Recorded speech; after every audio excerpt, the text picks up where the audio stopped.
ಶಿಡ್ಲಘಟ್ಟ ತಾಲೂಕು ರಾಷ್ಟ್ರೀಯ ಹಬ್ಬಗಳ ಆಚರಣಾ ಸಮಿತಿ ವತಿಯಿಂದ ಡಾಕ್ಟರ್ ಬಾಬು ಜಗಜೀವನ್ ರಾಮ್ ಅವರ ಡಾಕ್ಟರ್ ಬಿಆರ್ ಅಂಬೇಡ್ಕರ್ ಅವರ ಜಯಂತಿಗಳನ್ನು ಅರ್ಥಪೂರ್ಣವಾಗಿ ಆಚರಿಸಲು ಸಿದ್ಧತೆಗಳು ಆರಂಭಗೊಂಡಿವೆ.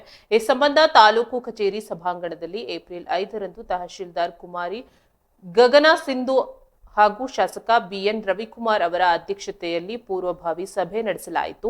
ಸಭೆಯಲ್ಲಿ ದಲಿತ ಸಂಘಟನೆಗಳು, ಮುಖಂಡರು, ತಾಲೂಕು ಆಡಳಿತದ ಅಧಿಕಾರಿಗಳು ಹಾಗೂ ಶಾಸಕರು ಭಾಗವಹಿಸಿದ್ದರು.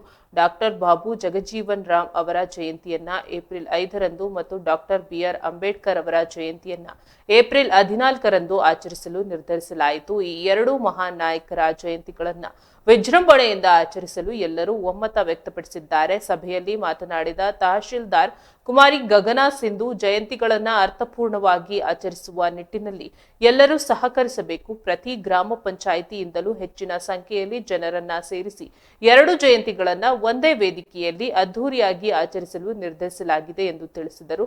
ಶಾಸಕ ಬಿಎನ್ ರವಿಕುಮಾರ್ ಮಾತನಾಡಿ, ಸಮಾಜಕ್ಕೆ ಇಬ್ಬರು ಮಹಾನ್ ನಾಯಕರ ಕೊಡುಗೆ ಅಪಾರವಾಗಿದೆ.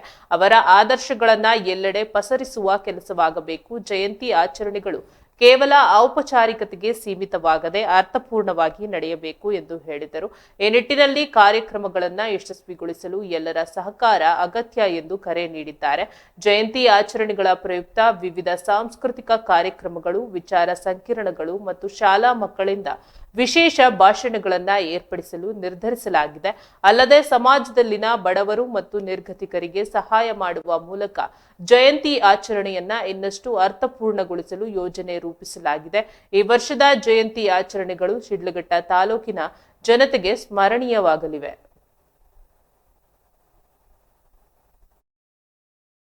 ನಾವು ಪೂರ್ವಭಾವಿ ಸಭೆ ಏನೇನ್ ಮಾಡಬೇಕು ಅಂಬೇಡ್ಕರ್ ಜಯಂತಿಗೆ ನಮ್ಮ ಕಡೆಯಿಂದ ಅಂತೇಳಿ ಪೂರ್ಣ ಸಿದ್ಧತೆಗೆ ಮಾಡ್ಕೊಳ್ಳೋಣ ಅಂತ ಹೇಳಿ ನಾವಿವತ್ತು ಸಭೆಯನ್ನ ಮಾಡಿದೀವಿ.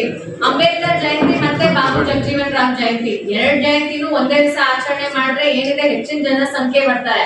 ಯಾವುದೇ ಜಯಂತಿಗಾದ್ರೂ ಜನ ಹೆಚ್ಚಾಗಿ ಸೇರಿದ್ರೇನೆ ಅದಕ್ಕೊಂದು ಅರ್ಥ. ಜಯಂತಿ ಅಂತ ಪೂಜೆ ಪುರಸ್ಕಾರ ನಾವು ಮಾಡ್ತೀವಿ, ತಾಲೂಕು ಆಡಳಿತ ವತಿಯಿಂದ ಇದು ಮಾಡ್ತೀವಿ, ಬಟ್ ಜನನೇ ಬರಲ್ಲ ಜಯಂತಿಗೆ. ಸೊ ಅದ್ ಮಾಡಿದ್ರು ಅದರದ್ದು ಅರ್ಥ ಜನ ಬರ್ಬೇಕು, ಮಾಡ್ಬೇಕು, ಅವಾಗ್ಲೇ ಆ ಜಯಂತಿಗೆ ನಿಜವಾದ ಅರ್ಥ ಬರುತ್ತೆ. ಸೊ ಹೆಚ್ಚಿನ ಜನಸಂಖ್ಯೆ ಬಂದು ಜಯಂತಿಗೆ ಏನ್ ಮಾಡ್ಬೇಕಂತ ನಾವು ಮಾಡಿದ್ರೆ ಅದಕ್ಕೆ ಅರ್ಥಪೂರ್ವಕವಾದ ಜಯಂತಿ ಆಚರಣೆ ಎಂದೇ ಮಾಡ್ಬೇಕಂತ ಹೇಳಕ್ ಇಷ್ಟಪಡ್ತೀನಿ. ಮತ್ತೆ ಪೂಜೆ ಏನಿದೆ ನಾವು ಮಾಡ್ತೀವಿ ಅದ್ರ ಕಡೆಯಿಂದ. ಮುಂಚೆ ಎಲ್ಲಾ ವರ್ಷಗಳಲ್ಲೂ ಹೇಗ್ ನಡೀತಿತ್ತು ಸಾಂಕೇತಿಕವಾಗಿ ಮಾಡ್ಬೇಕು. ಯಾವ್ದೇ ಆಗ್ಲಿ ಯಾವ್ದೇ ಹಿರಿಯರಾಗ್ಲಿ ಅವ್ರಿಗೆ ಜಾತಿಗೆ ಸೀಮಿತವಾಗಲ್ಲ, ಎಲ್ಲಾರು ಆಚರಣೆ ಮಾಡ್ಬೇಕು, ಎಲ್ಲಾರು ಭಾಗವಹಿಸ್ಬೇಕು.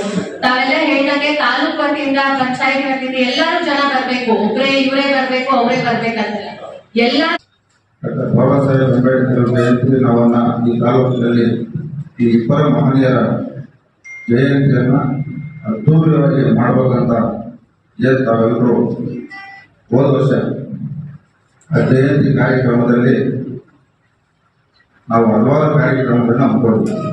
ಒಂದು, ಇವತ್ತು ಬಾಬಾ ಸಾಹೇಬ್ ಅಂಬೇಡ್ಕರ್ ಅವರ ಒಂದು ಶಂಕುಸ್ಥಾಪನೆ ಕಾರ್ಯಕ್ರಮ ಮತ್ತು ಪೂರ್ವಭವನ ಶಂಕುಸ್ಥಾಪನೆ ಮತ್ತು ನೌಕರರ ಭವನ ಶಂಕುಸ್ಥಾಪನೆ. ಅದರ ಜೊತೆಯಲ್ಲಿ ಇವತ್ತು ಶಾಸಕರು ಪ್ರತಿ ವರ್ಷ ವಿಶೇಷ ಚೇತನರು ಅಂತೇಳಿ